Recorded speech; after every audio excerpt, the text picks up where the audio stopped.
Morning. Good morning. What is your name? Aloka Marti. And Aloka, you teach ATB. Yeah, awareness through the body. What is awareness through the body? So it's a path. I prefer to call it a path of life instead of a method. Yeah, because when you integrate this work, you use it the whole time in your daily life.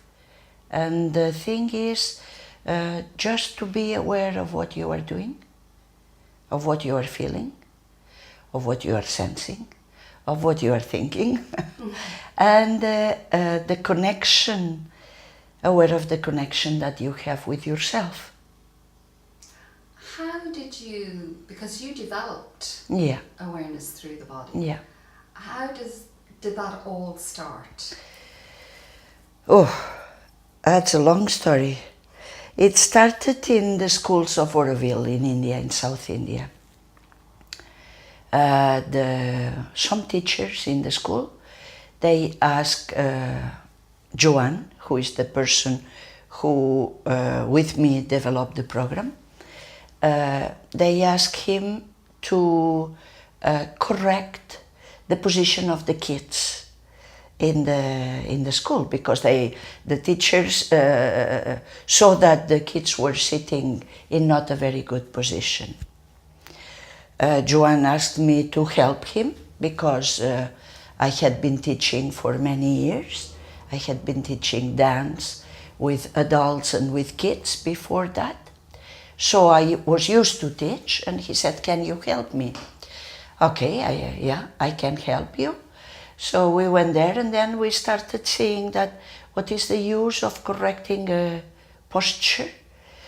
The posture normally reflects something that is inside the person. So it was useless to teach the kids to align if we didn't bring the kids to explore themselves, and posture doesn't go alone. Posture goes along the whole being. Yeah. So then we thought that we could give the kids tools to explore themselves, to come to know themselves better. Yeah. And we took all the tools that we had that came from his side, from Taoism, from physiotherapy, from some martial art that he had done, and from my side what came from yoga, what came from Tai Chi, what came from dance, what came from breathing therapies. We mixed everything, we made a big soup, and then we had the tools, yeah, to foster introspection in the kid. Yeah. How do you map the efficacy of the program? Well, we have been doing that for 26 years, 27 years. So we have kids who started at 4, and that now they have 31 years. Wow. Yeah. What is the difference? I think an increased awareness of themselves, of the world, of what is needed in the world. Yeah. It doesn't mean that these kids are not doing silly things, or these adults are not doing silly things. We learn through the silly things. So, but the thing is that they know what they are doing. It's silly, I enjoy it, I do it. Okay, but I know it is silly. Yeah? And that is the big difference. Knowing, being aware of what's going on in them. Yeah? Yeah. Be it good, be it bad, be it, there is, in reality, there is no good and bad. Yeah? In reality, there is only what is there. And then it's the use you do of the thing that makes it good or bad. That's what I believe. Yeah, because even the biggest mistake can be the biggest blessing. Yeah, if you acknowledge it, if you are aware, and you make use of it to change things in yourself and around yourself. So this is not necessarily connected to yoga or to the sutras, or but informed by. It is those connected. traditions. It is connected to the goal of yoga. The goal of yoga is consciousness. It's union with this divine that we have inside ourselves. Yeah, and the work to achieve that. The process. Process is the important thing. How you reach there. Yeah. So this is the same thing. ATB looks for this connection with the inner being, with the soul, with the inner divine, with the inner universe, call it whatever you want. Yeah? But it's this connection with the deepest part of oneself. No? Just go there, and how you go there. What can you do to reach there? Yeah? So, with regard to the modern world and connectivity or disconnection, would you like to comment on that and how ATB functions within that? Well, in the modern world, everything is pulling us outside. Everything. All the stimuli that come outside. Yeah? I think in yoga and in ATB, the effort, if we call it effort, is going in. And from in, connecting to the out. Yeah? So then everything is different, everything changes. Everything. It's not that we cut ourselves from the outside, not at all. But we look at the outside from an inner stance. And I think that's the same thing in yoga. Yeah. So we have I've heard one description of the Western world, which is a highly agitated nervous system. Introspection obviously is hugely important in self-study. I suppose why I'm emphasising yoga is because I'm a yoga practitioner. But I suppose maybe we need to talk a bit about your book. What is the name of your book? Again. Can we get your book in Ireland? Where do we apply if we're interested? You have to go to the website of awarenessthroughthebody.com. Yeah? And there is how to get the book in Ireland. Okay. Yeah, the book is called the same name, Awareness Through the Body. And in the book there are two parts, let's say. One that refers to, quotes, philosophy, yeah, and the other that are tools to reach that aim, yeah. The ATB method, let's call it method, it's a mixture of going in and going out. There are a lot of games, lots of games, for several reasons. Because when you are playing, you are on the outside of yourself with all these things, this fun and all that come up, yeah. But also because when you go out consciously, when you have fun, you refresh attention, you refresh energy, so that the next time that you go in, you are much more able to deeper into the in, yeah? So we play the whole time we go like that, Yeah, in and out and in and out. And also because one of our principles. Yeah, the goal is always the same, to get in, to connect in, and to align everything around this in. Yeah, one of our principles is to be aware of the in and the out at the same time, which would make a difference. If we were the whole time like that, it would make a difference in our world. Yeah. So with your practicing of ATB, has it made a difference to your world? Well, yes, yes, it is making a difference. Yeah. And that's why I said it's a path.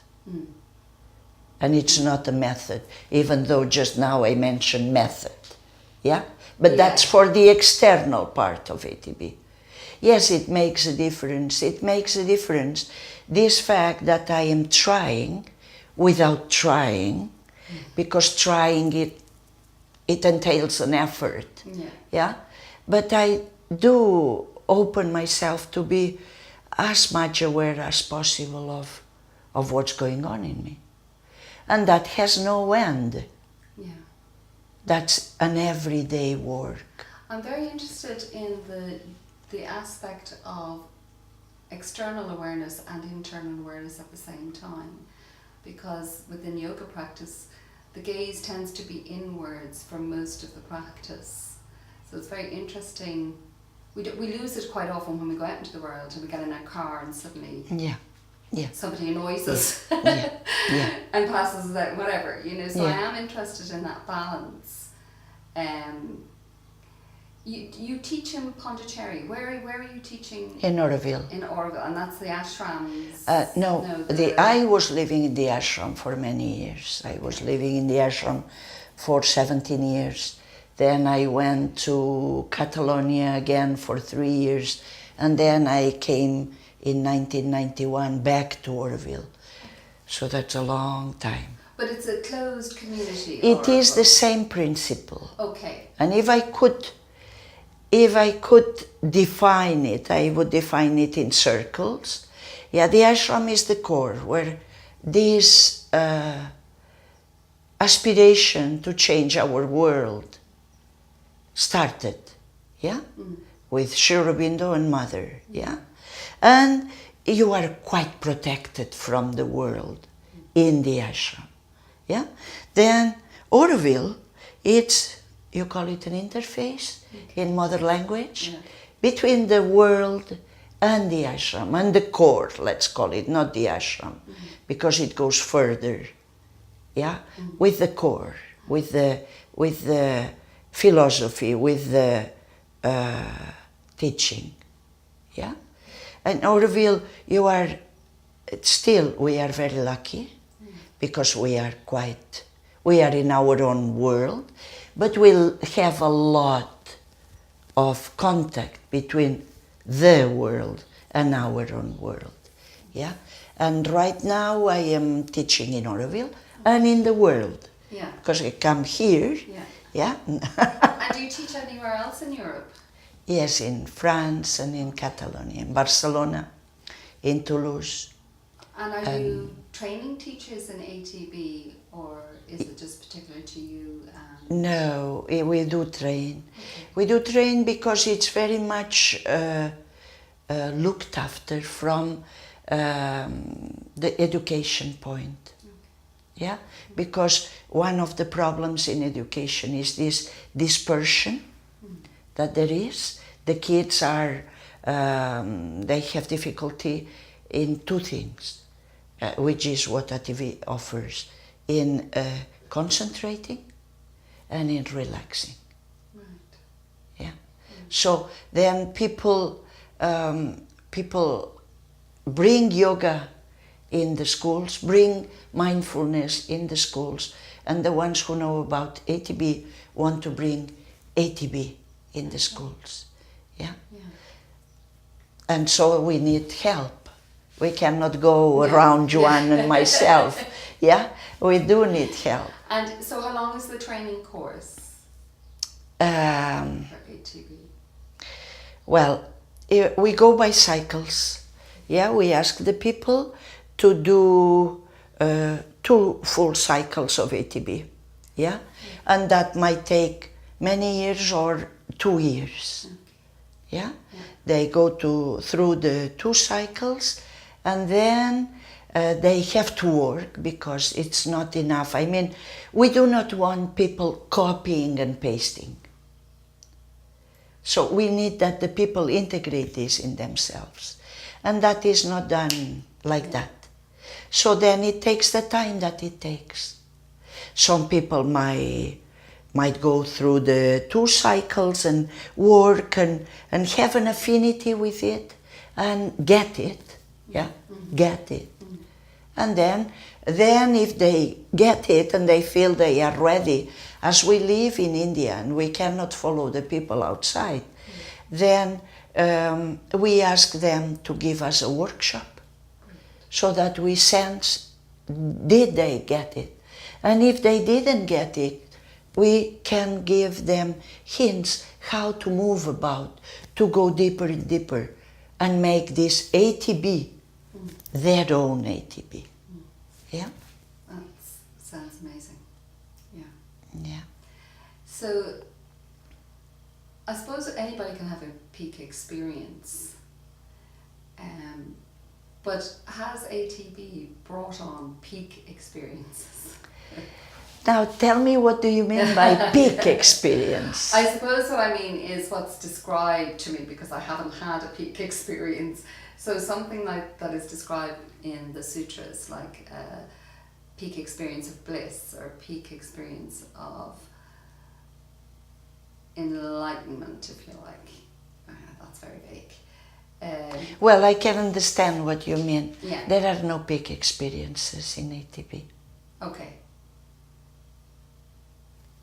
There are no labels for the peak experiences. Okay. The peak experience, you have it when you are integrated, when you are aligned, when you are in contact with your inner being, with your true you. And there is this, normally when we get in contact, we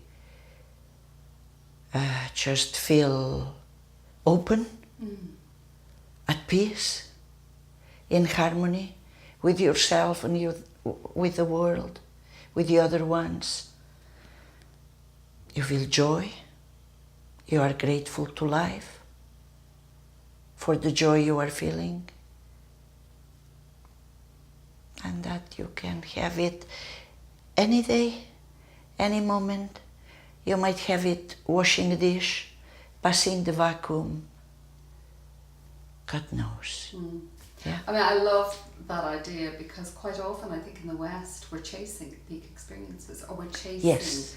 Yes. And when you listen to, say, I listen sometimes to Sadhguru on YouTube, and he's, stop chasing the kind of. Yes. You know, Yes.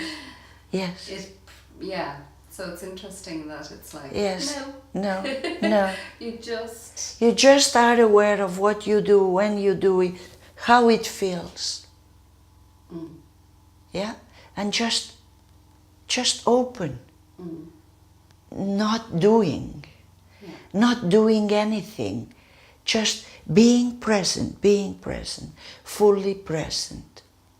Again, in what you are doing, in what you are feeling.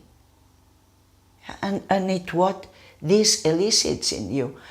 I mean, I go back to the washing plates because it's something that or making pasta. The first time I meditated in my life was when I was doing pasta by hand.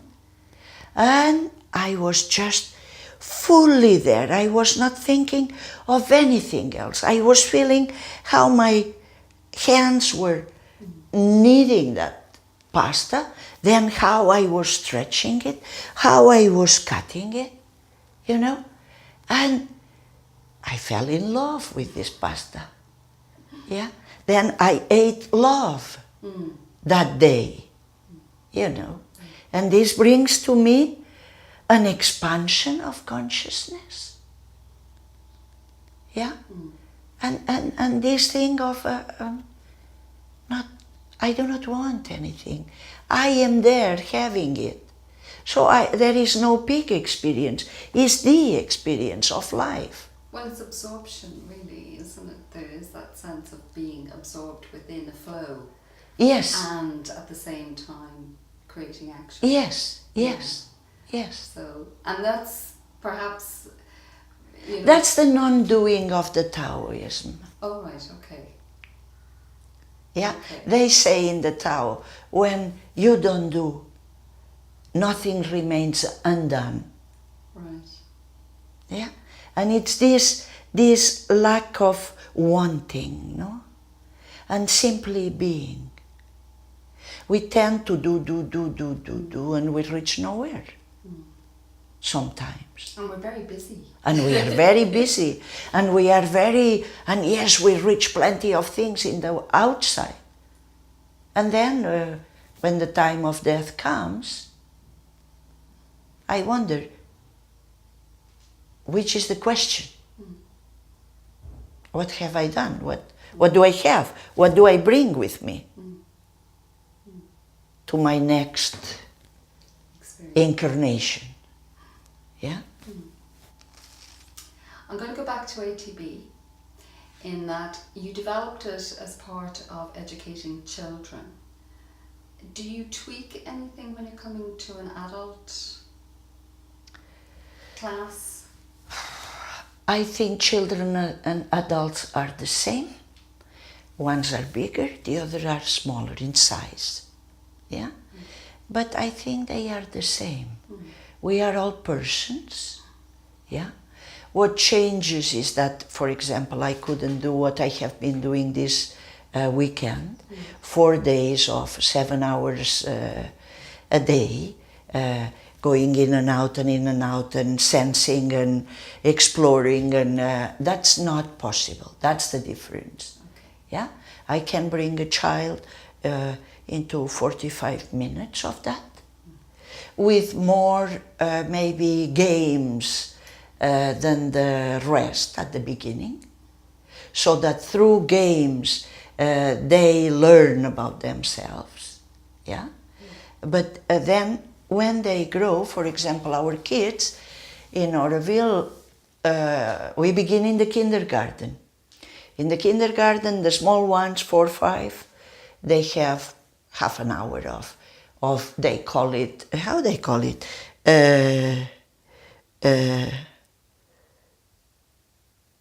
Game. Instead of maths, game lesson, I think. Okay. Something like that, game lesson, yeah. But they play. 4, 5, they play. 5, 6, they play. 6, 7, they play. And maybe there is intertwined between this playing 1 minute of concentration, maybe by listening to sounds, maybe by listening to the crow sound, which we have a lot of crows, so that's easy, the crow sound. Maybe by, and not even 1 minute, 4 and 5 must be 10, 15 seconds. 15 seconds of holding a stone on top of the head. Yeah, and being a queen or a king and not losing the crown. Yeah? 10 seconds, and then we will reach at 1 minute, around 7. More or less. We are not looking for stretch of concentration. We are looking for the experience of concentration. That that's true, that there is no effort, that they are there. And this, without them knowing, because they do not need to know at that age, makes an imprint in their being. Yeah? Being a queen for 10 seconds feels like that. Yeah? Concentrating on immobility, that's the translation of being a queen for an adult person, for 10 seconds feels like that. Yeah? And this is another principle. of ours, yeah, to find, to get sensory memories in the consciousness, in that one and in all the rest, yes. yeah, so that then these memories can be recalled and a similar level of consciousness can be brought about. So I'd done the first part of HB, and to me it was a very sophisticated experience. And the class opened with an exercise in listening, and that capacity to tune in to one sound and the effect on the skin. So things that seem disparate or disconnected on a level, you think, no, it's just my ear. You know, why would my skin respond to earrings? So it's a really interesting principle of making the body an organ, complete organ of perception. Yeah, a unity, Yeah. a whole. And this idea of having a skill base because you visited that area and isolated it and observed it. That's how I feel when I'm doing this. Yeah, you know, that it's to give attention, a sensory result. So that attention, it's not only a word or something or a movement of the mind, but it is the word, the movement of the mind and the body. Yeah. A sensation in the body. And this opens a very big window in the kids, because they know then when they are using attention, when they are attentive or not, because they have a sensory feedback that tells them, yeah, oh, paying attention feels like that.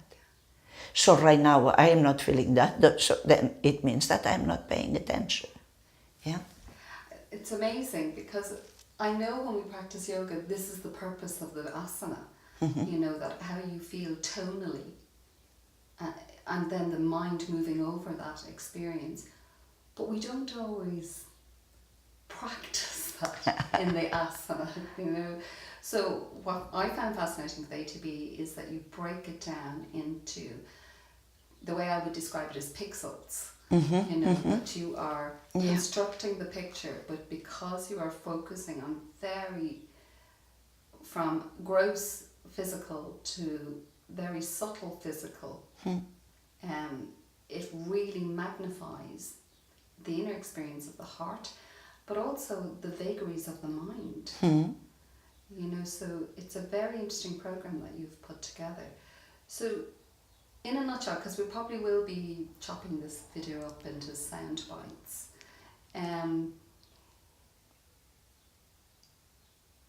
maybe just describe one or two of the exercises. I know you did it with the stone, but maybe one of your favourite ones then, maybe the one that you had, maybe your first aha. Well, my first aha was the pasta making. Right. But I cannot bring people to do pasta in a workshop. I feel maybe the same as you. I don't know. You know, maybe you did the plates. You remember? Yes. That for me was very describe still. That and you describe the game or the process and then the inner objective. You have a plate, an aluminium plate, which you put on top of a stick that's 50 centimeters long and 1.5 centimeters wide, yeah, and you balance it. Now, this is not the aim. Yeah. The aim is not balancing. The aim is feeling the weight of that plate. And it's not even the aim, that's the process. It's feeling the weight of this plate on this stick and allowing this weight to reach the ground. If you are sitting, through the body. Yeah? If you are sitting through the body, this weight reaches the ground. How does that happen? That happens because you become fully relaxed, without any tension or contraction that will hinder the traveling of this weight to the ground. Now, as soon as this weight is reaching the ground, you you change space. And the awareness of this weight of the plate reaching the ground, reaching Mother Earth, brings you inside yourself and brings you into this doing nothing. Nothing at all. We don't balance anymore. We just listen. We just are. And at that moment, the weight of the plate becomes our guru. And it brings you wherever. You might get annoyed because the plate falls, because you might say, what I am doing here, holding this stick and this. Okay, it brings you into what is going on in your mind and in your emotional being. I'm getting annoyed. I acknowledge I am getting annoyed, and I let it go. And focus again on the weight of the plate. And maybe because you let this annoyance go, you go deeper and deeper and reach a place where you feel, wow, you feel good. You feel good. And you could stay there forever. Yeah? That's the aim of this, reaching that place. Yeah? My experience of it was, and that's beautifully expressed, my experience of it was, you see the mind very clearly interfering. Yeah. It's reflected very brilliantly because the minute, so that there is a dual effect when you're doing that you have to step back a little but be present. You have always to step back in ATB. Yeah. You have always to be in this, what Sri Aurobindo calls the witness attitude. This part of the mind, that's all, it's a part of, well, I don't want to get it into a very complicated thing. It's a part of the inner mind. It's a part of the consciousness, let's say, yeah, that looks, doesn't judge, ever. Everything is okay, and keeps looking, without interfering, without getting involved into whatever is going on. Yeah? So yes, that's why you see your mind.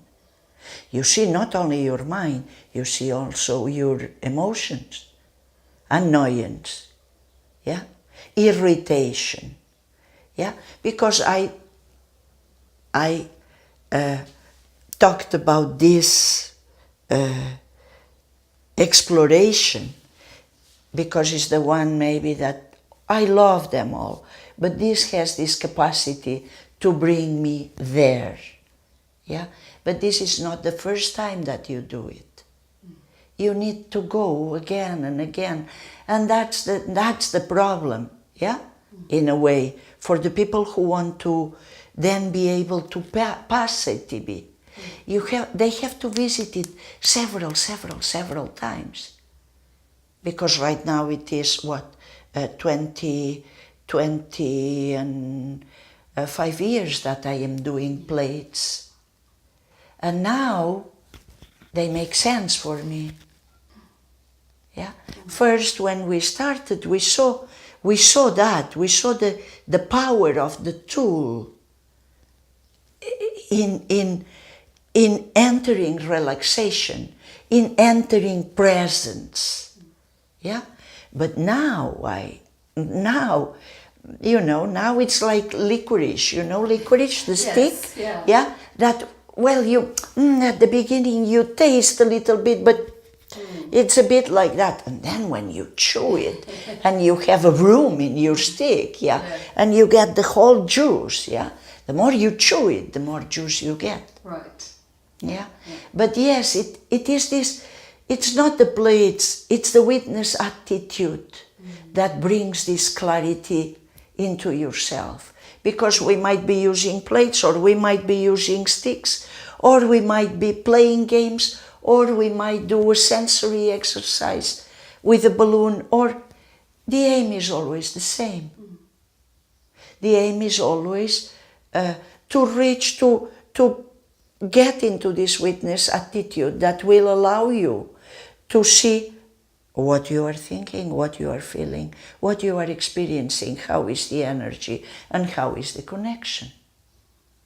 Yeah. So for that, and that's why I go back to pasta or washing dishes or passing the vacuum. It's a tool. It's a tool to go home. Yeah, that's what it is. That is a lovely way to end the interview. Thank you very much, Aloka. Pleasure.